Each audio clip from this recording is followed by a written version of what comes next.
कमरा 410 को दोबारा सील कर दिया गया था, लेकिन क्या मौत के दरवाजे को सच में बंद किया जा सकता है? नेहा, जिसने कमरा 4 और 10 से रवि वर्मा की आवाज सुनी थी, अब हर रात अजीब अजीब सपने देखने लगी।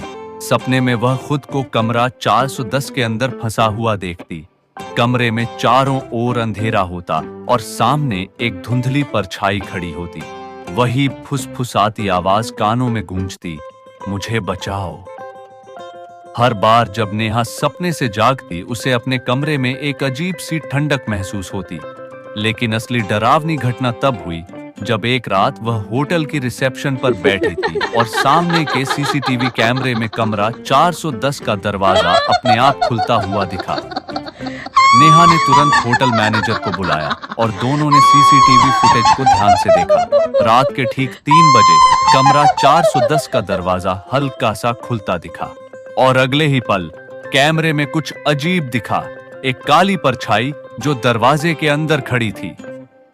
नेहा और मैनेजर ने हिम्मत करके अगले दिन कमरा 410 खोला। अंदर घुसते ही ठंडी हवा का एक झोंका आया।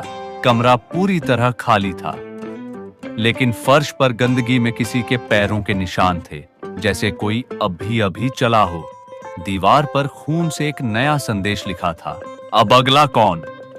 नेहा अब जान चुकी थी कि रवि वर्मा जिंदा नहीं है, लेकिन उसकी आत्मा कमरा 410 में फंसी हुई है।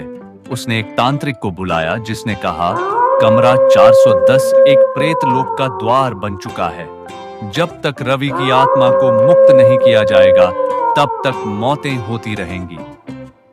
रात के 3 बजे तांत्रिक ने कमरे में पूजा शुरू की।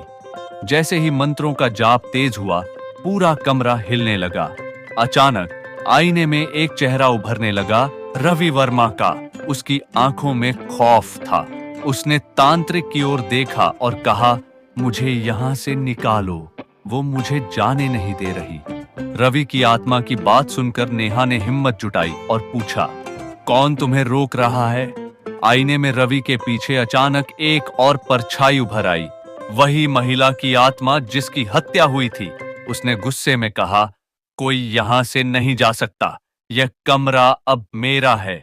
और अगले ही पल पूरा कमरा गूंज उठा भयंकर चीखों से। तांत्रिक ने मंत्रों का जाप तेज कर दिया, लेकिन अचानक सब कुछ काला पड़ गया। अगली सुबह जब होटल स्टाफ कमरा खोलने पहुंचा, तो अंदर नेहा बेहोश पड़ी थी। तांत्रिक का कोई नाम ओ निशान नहीं था। नेहा के हाथ में एक कागज था, जिस पर सिर्फ एक शब्द लिखा था, भागो। कमरा 410 को फिर से बंद कर दिया गया, लेकिन कुछ कहते हैं कि अगर आप होटल के गलियारे में रात को 3 बजे गुजरें, तो आपको कमरे के अंदर से किसी की सिसकियों और फुसफुसाने की आवाजें जरूर सुनाई देंगी।